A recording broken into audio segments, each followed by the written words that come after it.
So, Nita, you're in Florida right now, and your staff and people you hold dear are in Ukraine currently. For anybody watching that hasn't really been following Ukraine politics for the last 10 years, could you give a real brief? Because we know, I mean, people that do know that this isn't the first time that Russia is giving Ukraine problems.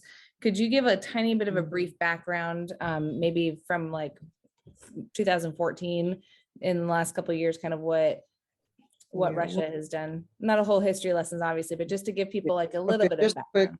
In 2014, Putin took the Crimea, and then he took parts of the east part of Ukraine. And in the east of Ukraine, we have been at war since 2014. So that's when I tried to warn everybody to get out. I tried to get people out. Nobody believed it would happen because Russia's been on our borders for 8 years. And when he stepped it up, they just thought, no, he won't. After tomorrow, even with those leaving, we'll still have about 7 or 8 people of ours in Bilosirka or 4C. And you shared with me that a major prayer request is that you have a significant portion of your staff leaving at first light Ukraine time tomorrow in 2 vans, trying to get out of the country. Yeah, a significant part of my staff and another Ukrainian family that I'm they're like family, and they're also taking a couple of people from my staff with them. So one's going to Poland, one's going to Romania, and gas reserves have been hit. Pray that they get enough fuel, for one thing. Secondly, they're targeting civilians now. So I'm just praying for God's hand to be over them, and praying when they get there. We're trying to make arrangements at the borders where they can load up both vans with food and medicine, because there is no medicine available. Pharmacies are all closed, and the food shelves are getting pretty empty now. Yeah, I mean, at first they bombed the airstrip, which is about 3 blocks from my house over there. I don't know what condition my house is in. Then they bombed one of the military barracks there. And then they bombed a couple other things, but it hasn't been like it is in Kyiv or Kharkiv or Kherson. But this last few days, they've stepped up the bombing in Bilosirka now, and they're bombing everything everywhere. We're only 70 miles south of Kiev. So it's pretty scary, right? You know, one of my staff lives on the 10th floor. She has an aunt that's disabled. I'm trying to get her to relocate to a village. There's people wanting to help, and she says, I can't get my aunt downstairs. I said, if you have to knock her out and have people carry her down, because you cannot stay on the top floor when they're, that's Valentina, you know, she's one of the second. And so that's kind of the situation. And the baby house, I told you earlier. You want me to talk about that? Yeah, go ahead. Yeah, we heard from Baby House Orphanage. Their director quit 2 months ago. They never got a replacement. It's total chaos. They have all these little kids, probably 4 years of age and under, to babies. When the sirens go off, they don't have people to get them down the steps. It's freezing, below freezing there, trying to get all these kids. They're just crying, and there's nobody to help. That really hurts. That you know, we can't get money to our families right now that we help support. We can't get food to them. It's such a terribly helpless feeling, awful feeling. And you mentioned right before we came on that one of your staff, Sergey, who's in a wheelchair, has been navigating flights of stairs because the elevators aren't working.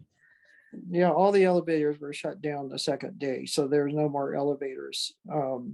Sergey, I don't know how, is going down 7 flights of stairs and traveling on broken streets and sidewalks in a wheelchair, probably for about an hour and a half to a home where several of our people are gathering, just kids with disabilities and their parents are gathering because it's a house. And then at night, he's going back home, back up. I don't know how he's getting up 7 flights of stairs or down 7 flights of stairs. I don't even want to think about how he's doing it. You know, going into Poland right now, I understand it's backed up almost 40 kilometers with cars just parked there and left and people walking to the borders that far. So Wow. that's what they're going to be facing. Mhm.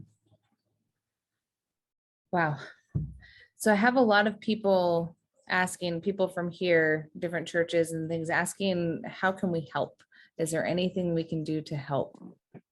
I want to connect with some people in Europe that are safe for me to transfer funds to, who will 100% spend the money on food and medicines. I don't have that connection yet, but we're working to try and set it up. Mhm. Right now, the only money we can get in the country is to wire transfer to the bank to pay salaries. Otherwise, we have no cash. We divided it up among our whole staff. We have nothing left now, Christy. And if anybody wants to donate ahead of time, we will save that. I will not spend it till I know that it's 100% safe and money will get where it's supposed to go. So they can donate now on God's Hidden Treasures website. Just, you know, put a little sticky on a check or something or write in remarks for Ukraine war, and it will, those will all go to that particular account and it will be there when we can spend it. Okay, perfect. Well, I know they're all terrified. You know, they're writing me, you know, we're hope we make it, hope we get, you know, it's very hard for me that I can't be there and, you know, hold them personally and reassure them I'm doing the best I can on Messenger and email. I'm talking to them constantly. So for me, I'm having a very hard time getting rid of all the emotions I have. So, you know, sometimes talking about it, I just start shaking all over. Mhm. You know, I'm trusting God no matter what. It's really hard right now when I see what's happening. I do want to say one very positive thing.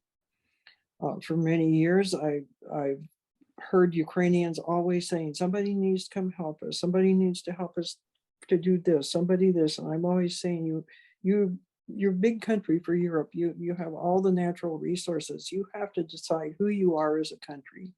And what I'm seeing these last, what is it, 7 days, 6 days, is a country being born.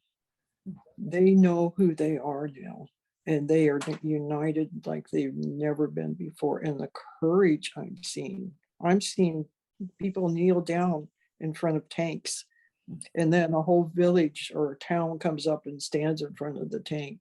So proud of my people in Ukraine. I'm seeing, you know, a lot of Russians are putting down their weapons and crossing over to the Ukraine and refusing to fight.